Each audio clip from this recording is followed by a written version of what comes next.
दोस्तों आप सभी का स्वागत है हमारे यूट्यूब चैनल DKV009 पे। आज मैं आप सभी के लिए disease of field and horticulture crop के कुछ महत्वपूर्ण क्वेश्चंस लाए हैं जो कि परीक्षा के दृष्टि से बहुत ही महत्वपूर्ण है और परीक्षा में पूछे भी जा सकते हैं।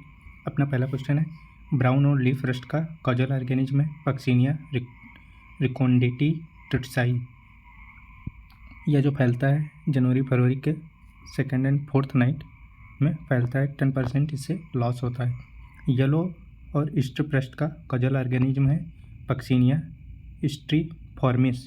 यह दिसंबर जनवरी में फैलता है। इसका जो सेक्सुअल स्टेज है टेलियोस्पोर है या हेट्रोसियस टाइप का रस्ट है। येलो और स्ट्रिप रस्ट पौधे के किस अवस्था में अधिक हानि पहुंचाते हैं? अर्ली स्टेज में। ब्लैक स्टेम रस्ट का कॉजल ऑर्गेनिज्म है पक्सिनिया ग्रैमिनीस ट्रिट्साई। इसका पैथोजन जो है हेट्रोसियस है। इसका कॉमन नेम किलर है। यह फरवरी स्टार्ट मार्च में अटैक करता है। इसे लेट रस्ट भी कहते हैं। किस रस्ट को किलर के नाम से जाना जाता है? Black stem rust Puccinia graminis tritici को किलर के नाम से जानते हैं। प्राइमरी इन्फेक्शन इसका यूरिडोस्पोर द्वारा होता है। रस्ट के कंट्रोल किस फंजीसाइड का उपयोग करना चाहिए? सल्फर एंड मैनकोजेब 2 किग्रा प्रति हेक्टेयर की दर से प्रयोग करना चाहिए। करनाल बंट और पार्शियल बंट का कॉजल ऑर्गेनिज्म है निवोसिया इंडिका। करनाल बंट को सबसे पहले किसने रिपोर्ट किया था? मित्रा ने 1931 में। करनाल पंजाब जब देखा गया था तब करनाल पंजाब में था, जो कि अब करनाल हरियाणा में है। किस रोग को गेहूं का कैंसर कहा जाता है? करनाल बंट निवोसिया इंडिका को गेहूं का कैंसर कहा जाता है। करनाल बंट एक है एयरबोर्न स्पोरेडिया है। इसकी जो फैमिली है टेटिलिएसी है। यह सॉइल और सीड दोनों में पनपता है। करनाल बंट पौधे की किस अवस्था को क्षत पहुंचाता है? फ्लावरिंग स्टेज को क्षत पहुंचाता है। करनाल बंट से प्रभावित कुछ दाने ढके होते हैं ब्लैकी सोल्ट पाउडर के द्वारा ढके होते हैं। करनाल बंट से प्रभावित दानों में किस कारण दुर्गंध आती है? ट्राईमेथाइल एमीन के कारण दुर्गंध आती है। करनाल बंट से बचने के लिए बीज को किससे उपचारित करना चाहिए? एग्रोसेंजियन PMA या सेरोसॉन 2.5 ग्राम प्रति किग्रा सीड को उपचारित करने के लिए उपयुक्त है। Loose smut of wheat causal organism. Loose smut का कॉजल ऑर्गेनिज्म है एस्टेलाइगोंडो सेगेंटम वैरायटी ट्रिट्साई। इसकी फैमिली एस्टेलाइगेसी है। यह एक एपिडेमिक डिजीज है। लूज स्मेट से प्रभावित बीज को किससे उपचारित करना चाहिए? विटावैक्स 2.5 ग्राम प्रति किग्रा सीड से उपचारित करना चाहिए। विटावैक्स का व्यापारिक नाम है कार्बोक्सिन या DMO कहते हैं। लूज स्मेट अधिक प्रभावित करता है ईयर्स को, जो गेहूं की बाली होती है उसको अधिक प्रभावित करता है। पाउडरी मिल्ड्यू का कॉजल ऑर्गेनिज्म है इराइस्पी ग्रैमिनीस ट्रिट्साई। इसका पैथोजन जो है ऑब्लिगेट या बोट्रोफ पैरासाइट का होता है। लिविंग प्लांट पर रहता है। इसका नया नाम है Blumeria tritici. Ear cockle of wheat due to Anguina tritici. यह एक निमेटोड जनित बीमारी है। इसे 20% साल्ट सोल्यूशन से उपचारित करना चाहिए। ऑर्डर ऑफ स्मट स्टेलाइगोस इसका ऑर्डर है। ईयर क्लॉक डिजीज को सर्वप्रथम किसने रिपोर्ट किया था? हुटेंचस ने 1917 में पंजाब में रिपोर्ट किया था। इसकी फैमिली जो है ईयर क्लॉक डिजीज निमेटोड की फैमिली जो है एविगिनिडिया है। Copper sulphate first discovered by use which crop? Prevost bunt of wheat. Bunt जो गेहूं में बंट रोग लगता है उसके लिए सर्वप्रथम प्रयोग किया गया था। प्रयोग किसने किया था? प्रोवेस्ट ने प्रयोग किया था 1807 में। Use rust control fungicide Plantvax oxycarboxin 0.02% solution इसका प्रयोग करना चाहिए। Yellow rust resistance variety of wheat Sonalika Sharbati Sonora UP 301 PBW 343। Monocyclic disease of wheat है loose smut of wheat resistant variety Kalyan 227 Kalyan Sona PV 18 C02 ETC। Common बंट में प्राइमरी स्पोरिडिया का आकार होता है H शेप्ड का आकार होता है। सेकेंडरी जो स्पोर होता है उसका आकार सिकल्स हंसिया के आकार का होता है। कॉमन बंट रेजिस्टेंट वेराइटी है Kalyan Sona. Ear cockle disease is also called as Sehu disease, Tundu और nematode was first noticed in England in 1734 by Needham. Nematode से 30% गेहूं में लॉस होता है। Nematode larva with shaped, nematode का लार्वा किस तरह का होता है? सिलेंड्रिकल आकार का होता है।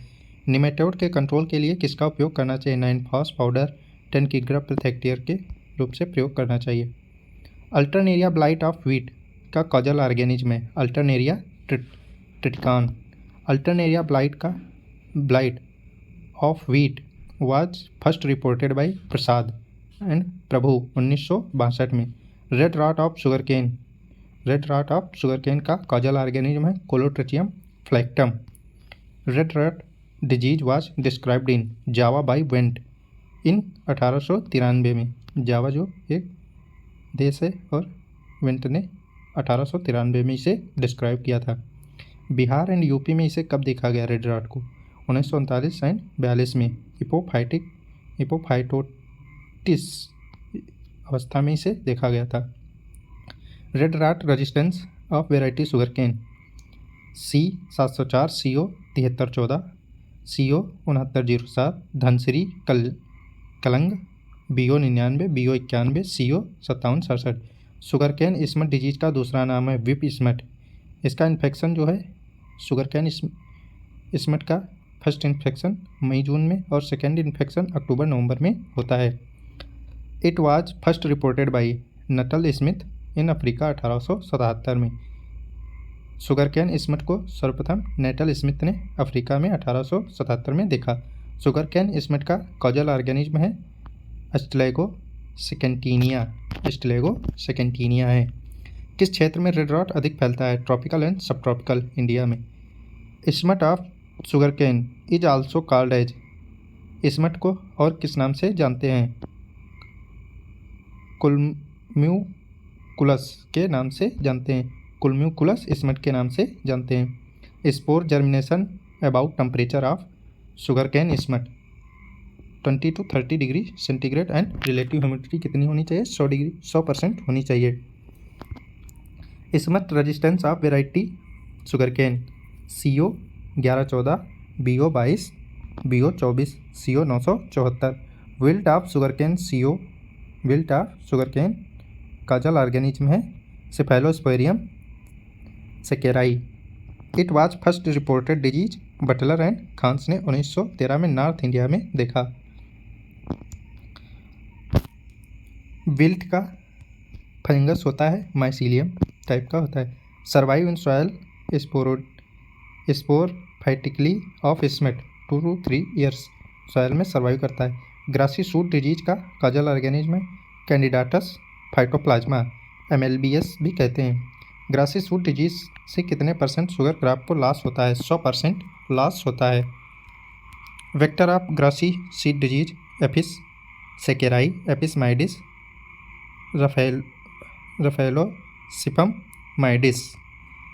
कीमोथेरेपी किसके कंट्रोल के लिए की जाती है? ग्रासी सूट डिजीज के लिए लेडरमाइसिन 500 से 1000 ppm सॉल्यूशन का प्रयोग किया जाता है।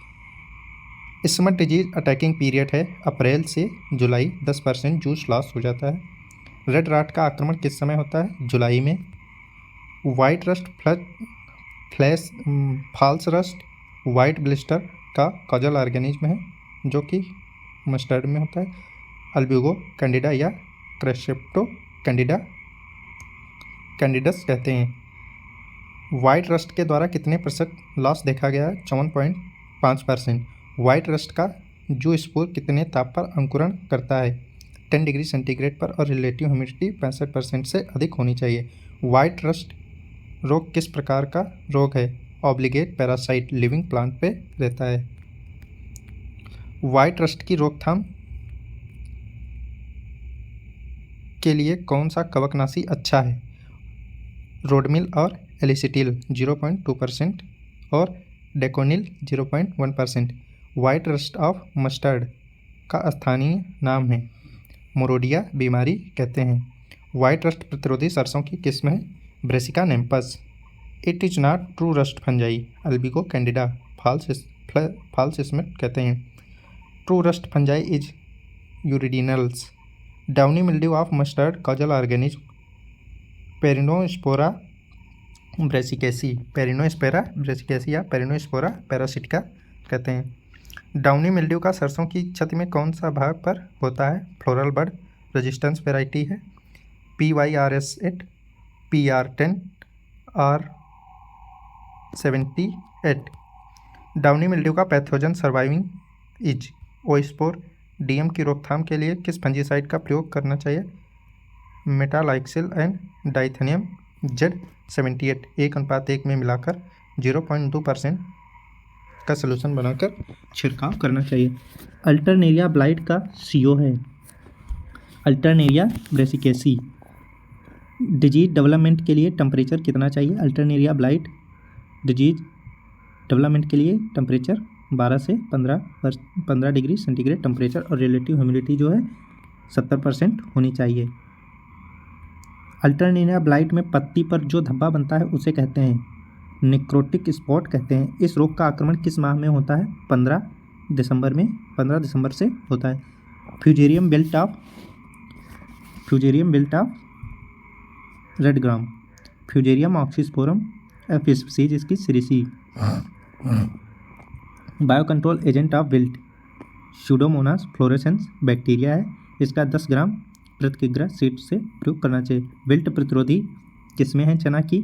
अवरोधी, आलोक सम्राट ICC 42, C214, G24, काबली फूसा 1073, 2024।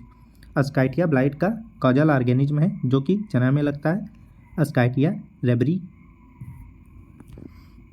इसकी परफेक्ट स्टेज है माइकोस्फेरिला पेनिडिस। 1932 में लूथर एंड बेदी ने पंजाब में देखा था। अस्काइटिया ब्लाइट प्रतिरोधी किस्म है C214 गौरव, C235। नाइट टेम्परेचर इसके अंकुरण के लिए टेम्परेचर रात के लिए 10 डिग्री और दिन में 20 डिग्री। Rust of pea Uromyces PCG heteroecious. इसका जो रस्ट ऑफ पी इसका जो फंगस होता है हेट्रोसियस होता है यूरोमाइसिस फेबिबी। रस्ट के द्वारा मटर में कितने % हानि होती है? 20 से 25% हानि होती है। रस्ट प्रतिरोधी मटर की किस्म है P6588। रस्ट का आक्रमण कब होता है? जनवरी-फरवरी में होता है और रस्ट प्रतिरोधी किस्म है P6588 Hans. Powdery mildew of pea Peronospora PC। इस रोग का आक्रमण किस महीने में होता है? जनवरी-फरवरी में। मटर का रस्ट एक है माइक्रोसाइक्लिक एंड आटोसियस होता है। डाउनी मिल्ड्यू ऑफ पी मटर का डाउनी मिल्ड्यू जो है इराइसिपिटी प्लोगोनी इराइसिपिटी प्लोगोनी। इस डाउनी मिल्ड्यू जर्मिनेशन के लिए टेम्परेचर 10 से 30 डिग्री सेंटीग्रेड और रिलेटिव ह्यूमिडिटी 70% होनी चाहिए। डाउनी मिल्ड्यू का स्पोर किस प्रकार का होता है? कोनोडियो स्पोर होता है। बैक्टीरियल ब्लाइट या angular leaf spot black arm of cotton. Xanthomonas campestris malvacearum. Most serious of disease in India black arm on the stem develops peripheral cracks called black arm.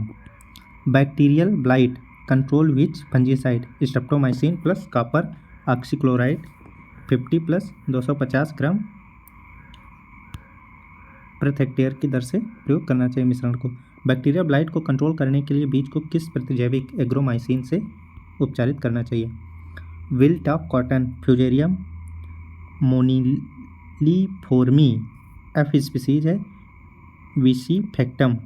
Wilt pathogen of cotton produce vegetative types spore chlamydospore produce करता है। Powdery mildew causal organism of mango का powdery mildew जो है Oidium mangiferae. Perfect इसकी stage है Erysiphe polygoni. Powdery mildew resistance variety है Zardalu and Bangalore. इस रोग के आक्रमण सबसे पहले किस राज्य में देखा गया? कर्नाटक में अल्फांसो एंड पेरीपेरी किस्म पर देखा गया 70 से 80% इससे लॉस होता है। कंट्रोल के लिए किस फंजीसाइड का प्रयोग करना चाहिए? सल्फर और कैराथिन का प्रयोग करना चाहिए। Anthracnose of mango Colletotrichum gloeosporioides, इसकी परफेक्ट स्टेज है Glomerella cingulata. Powdery mildew survive during month February March. Anthracnose severe in area humid and high rainfall 95% relative humidity होनी चाहिए। एंथ्रेक्नोज रेजिस्टेंस वैरायटी है नीलम एंड बेंगलोर। एंथ्रेक्नोज के control के लिए उपयुक्त रसायन है जिनेप। इसका कब छिड़काव करना चाहिए? फरवरी, अप्रैल और सितंबर में करना चाहिए। 35 spray of Bodo mixture. Mango malformation of mango CO causal organism है फ्यूजेरियम मोनिलीफोर्मिया वैरायटी सबग्लूटीना। मैंगो मालफॉर्मेशन कितने % हानि होती है? मैंगो मालफॉर्मेशन से कितने % हानि होती है? 50 से 86% हानि होती है। First time reported mango malformation by किसने देखा? वाट ने 1881 में। मैंगो मालफॉर्मेशन सिम्टम्स किस पे दिखाई देते हैं? वेजिटेटिव एंड फ्लावरिंग स्टेज पर, दोनों पर दिखाई देते हैं। यह रोग किसके द्वारा फैलता है? फंगस के द्वारा। 1966 में सुमन एंड वार ईटीएल ने उनके सहयोगी ने बताया। Polyploidy flower reported by Pal and Pushkar Nath ने बताया 1935 में। मैंगो मालफॉर्मेशन के कंट्रोल के लिए कौन सा रसायन उपयुक्त है? प्लेनोफिक्स NaA 20 ppm। अक्टूबर में इसका छिड़काव करना चाहिए। Disease of potato powdery mildew scab of potato का CO है Spongospora subterranea. Powdery mildew scab of potato का स्पोर है जूस्पोर। यह 10 साल के लिए सॉइल में सर्वाइव करता है। इस रोग का कारक है प्लांट। यह रोग किसका कारक है? पोटैटो मॉप टॉप वायरस का। पाउडरी मिल्ड्यू जो है पोटैटो मॉप टॉप वायरस का कारक है। Black scurf of potato Rhizoctonia solani.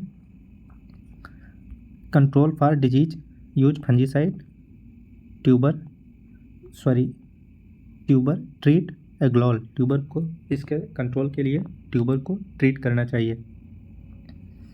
Soil treatment with PCNB 20 से 30 किग्रा प्रति हेक्टेयर। मिल्ड मोज़ेक डिजीज किसके द्वारा फैलता है? पोटैटो वायरस X के द्वारा। सर्वाइव मोज़ेक जो है पोटैटो वायरस Y के द्वारा। इसका वेक्टर है Myzus persicae Aphis gossypii. Cotton aphid इसका वेक्टर है सेवर मोज़ेक का। मिल्ड मोज़ेक जो है किसके द्वारा फैलता है? टेट्रागोनिया विरिडिजिमा। Latent mosaic of potato virus VS। Late blight of potato का पैथोजन है फाइटोप्थेरा इन्फेस्टेंस जो कि हेट्रोथैलिक फंजाई होता है। इसका जो फंजाई है हेट्रोथैलिक होता है। The great famine in Ireland in Europe 1840। The disease well established in Ireland Europe 1842। How estimate loss about 20-25% loss देखा गया। Optimum temperature for the growth of fungi 9 से 26 डिग्री सेंटीग्रेड टेम्परेचर इसका growth sporangia के जो spore के लिए उपयुक्त रहता है। और रिलेटिव ह्यूमिडिटी 90%। कंट्रोल मेटालाइक्सिक प्लस जीनेप के 1:1 में मिलाकर 0.2% का सोल्यूशन बनाकर उपचारित करना चाहिए। लेट ब्लाइट प्रतिरोधी किस्म है Kufri Naveen, Kufri Kundan, Kufri Kumar, Kufri Vasa, Kufri Jyoti. Early blight of potato Alternaria solani जो कि एक फंगस के द्वारा फैलता है। यह रोग कब फैलता है? दिसंबर 1st 4th night cool and warm condition जब होती है। The pathogen is mainly soil borne. Secondary spore the disease through airborne conidia. Control जिनेप प्रतिरोधी रेजिस्टेंस। अर्ली ब्लाइट किस्म प्रतिरोधी हैं Kufri Naveen, Kufri Sundari, Kufri Jeevan. Pathogen of leaf curl virus vector है white fly Bemisia tabaci. Nature जो वायरस है उसका लीफ कर्ल वायरस का SS DNA बेंस जेमिनी वायरस है, जेमिनी बेरिडॉन है। Pathogen of anthracnose fruit rot dieback is Colletotrichum capsici. मिर्च का जो एंथ्रेक्नोज है वो किसके द्वारा फैलता है? कोलोट्रिचियम कैप्साई के द्वारा फैलता है। इसका कोनोडिया किस आकार का होता है? सिकल शेप्ड का होता है। Control thiram and mancozeb 0.15% solution का उपयोग करना चाहिए। Disease of onion and garlic. Pathogen of purple blotch Alternaria porri. Vector है इसका थ्रिप्स। बहुत ही महत्वपूर्ण क्वेश्चन ये है। Pathogen of purple blotch is onion and garlic Alternaria porri, और इसका जो वेक्टर है थ्रिप्स है। Purple blotch conidia is windborne. इसके कंट्रोल के लिए मैनकोजेब का प्रयोग करना चाहिए 0.25% का। Pathogen of stemphylium leaf blight. Stemphylium vesicarium. इस रोग का पत्तियों पर किस तरह का लक्षण दिखाई देता है? एपिलेक्टिकल स्पॉट ऑन लिप्स, ब्राउन नेक्रोटिस हो जाता है। इस रोग से प्रभावित खेत में कितने वर्ष का फसल चक्र अपनाना चाहिए? 3 से 4 वर्ष। Cooker bits disease. Pathogen of bacterial wilt का कुकर बिट्स का इर्विनिया ट्रिफेलिया, जो कि एक बैक्टीरिया से फैलता है। विल्ट के लक्षण दिखाई देते हैं। Lips occurs on veins. Vector of wilt disease spotted cucumber beetle, spotted cucumber beetle. Control for vector metaxyl chloro 0.5%। Pathogen of downy mildew is pseudospora cubensis obligate रेसिटोइट होता है। Downy mildew of cucurbits discovered in Cuba 1868 में देखा गया था। Downy mildew of growth cucurbits scanty very little hardy डिस्ट्रिंग्स देखा गया। Downy mildew of secondary stage sporangia. Control Ridomil mancozeb 0.2% का सोल्यूशन के घोल का छिड़काव करना चाहिए। डाउनी मिल्ड्यू ऑफ कुकरबिट्स में किस प्रकार के फंजीसाइड का प्रयोग नहीं करना चाहिए? कॉपर युक्त फंजीसाइड का प्रयोग नहीं करना चाहिए। Disease of turmeric. Pathogen of turmeric disease is spotted थॉर्पिया टैफिरिना मैकुलेंस। इस रोग से अधिक ग्रसित कौन सा क्षेत्र पाया गया? Coastal area, Orissa, Andhra Pradesh, Tamil Nadu, Gujarat. Leaf spot of pathogen ground between cuticle and epidermal. इसका स्पोर किस तरह इसको स्पोर होता है? जो pathogen of turmeric disease leaf spot का पैथोजन स्पोर जो है वो किस तरह का होता है? इसको स्पोर की तरह होता है। इसकी ग्रोथ के टेम्परेचर कितना होना चाहिए? 25 डिग्री सेंटीग्रेड टेम्परेचर होना चाहिए। इसके कंट्रोल के लिए ब्लाइटॉक्स 50 डाइथेनियम जेड 78 रेजिस्टेंस वेराइटी चीना जावेली CO 69। Disease of apple. Pathogen of apple scab वेकेंटेसेरिया इंक्यूलिस spilocaea pomi. Pathogen of fire blight erwinia amylovora. यह एक बैक्टीरिया के द्वारा रोग फैलने वाला है। फायर ब्लाइट का किंगडम एंड फाइलम है बैक्टीरिया। फाइलम जो इसका है प्रोटो बैक्टीरिया है। इसे अमीरा एंड रेड फ्री और फायर ब्लाइट रेजिस्टेंस वेराइटी है। अमीरा red free resistance variety against disease apple scab है। फायर ब्लाइट और ऑर्डर फैमिली है। ऑर्डर इसका इंट्रोबैक्टीरिया फैमिली इंट्रोबैक्टीरियसी है। Fire blight means scratch by fire. इसका पैथोजन फैलता है फ्लावर और टू फ्लावर से। कंट्रोल स्ट्रेप्टोमाइसिन प्रतिजैविकी का प्रयोग करना चाहिए और स्यूडोमोनास फ्लोरेसेंस का फॉर्मुलेशन। सिट्रस पैथोजन सिट्रस का xanthomonas campestris variety citri bacteria के द्वारा फैलता है। First discovered by 1827 in Dehradun. Second 1831 citrus मेलेडिका कागजी नींबू पर देखा गया। 1831 में। Originated from disease China, Java and कीवी इंडियो में सिट्रस कैंकर कब देखा गया? 1842 में देखा गया। Disease occurrence on leaves, twigs, stones, older branches, flower leaves. Citrus canker disease फैलता है, नेक्रोसिस, ऊतक क्षय हो जाते हैं। वो इसके कंट्रोल के लिए किस घोल का, बोर्डो मिक्सचर का उपयोग करना चाहिए? 1:50 का प्रयोग करना चाहिए। Pathogen of citrus gummosis, phytophthora palmivora fungus के द्वारा फैलता है। सिट्रस नींबू का नासूर किसे कहते हैं? सिट्रस कैंकर को कहते हैं। सिट्रस कैंकर का मुख्य प्रभाव होता है निक्रोसिस, ऊतक क्षय। अंगूर सल्फरिटिंग किस समय करनी चाहिए? अंगूर में सल्फेटिंग किस समय करनी चाहिए?